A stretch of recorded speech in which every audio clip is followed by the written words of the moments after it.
పాకిస్తాన్ ప్రేమికులకి పిచ్చి బాగా ముదిరిపోయింది. ఇది భారతదేశం అనే విషయం మర్చిపోతున్నారు. మొన్న కాకినాడ, అంతకుముందు హైదరాబాదు, ఈరోజేం విజయవాడలో పబ్లిక్గానే పాలస్తీనా జెండాలు అలాగే పాకిస్తాన్ జెండాలు పట్టుకొని ఏదో యాత్ర చేసుకుంటూ పాకిస్తాన్ జిందాబాద్ అని అరుస్తూ పెద్ద పెద్దగా కేకలు పెడుతున్నారు.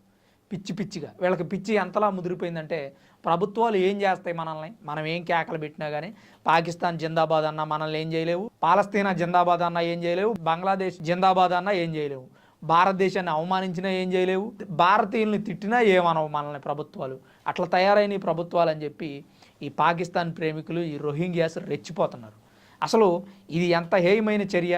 విజయవాడ నడిబొడ్డున గాంధీనగర్లో ఈ పాకిస్తాన్ పాలస్తీనా జెండాలు పట్టుకొని ఏంటి ఆ గోల, ఆ గొడవ, అసలు అడిగేవాళ్ళు లేరా? ప్రభుత్వాలు ఎకనైనా వీళ్ళ మీద చర్యలు తీసుకోరా? ఆంధ్రప్రదేశ్లో ఎంతోమంది రోహింగ్యాస్ అలాగే అక్రమ వలసదారులు ఉంటున్నారని చెప్పి చాలామంది అభిప్రాయపడుతూ ఉన్నారు. మన చుట్టూ కూడా చాలామంది ఉన్నారు. వాళ్ళ ఐడి కార్డు ఏంటో, ఆధార్ కార్డు ఏంటో తెలియదు, వాడికి తెలుగు రాదు, మన మధ్య బతుకుతాడు. అలాంటి వాళ్ళు చాలామంది ఉన్నారు. వాళ్ళని వెతికి పట్టుకోమని నెటిజన్స్ మండిపడుతున్నారు సోషల్ మీడియాలో. మరి విజయవాడలో పాకిస్తాన్ జిందాబాద్ అనే వాళ్ళ మీద మీ అభిప్రాయం ఏంటి? కామెంట్ రూపంలో తప్పకుండా తెలియజేయండి.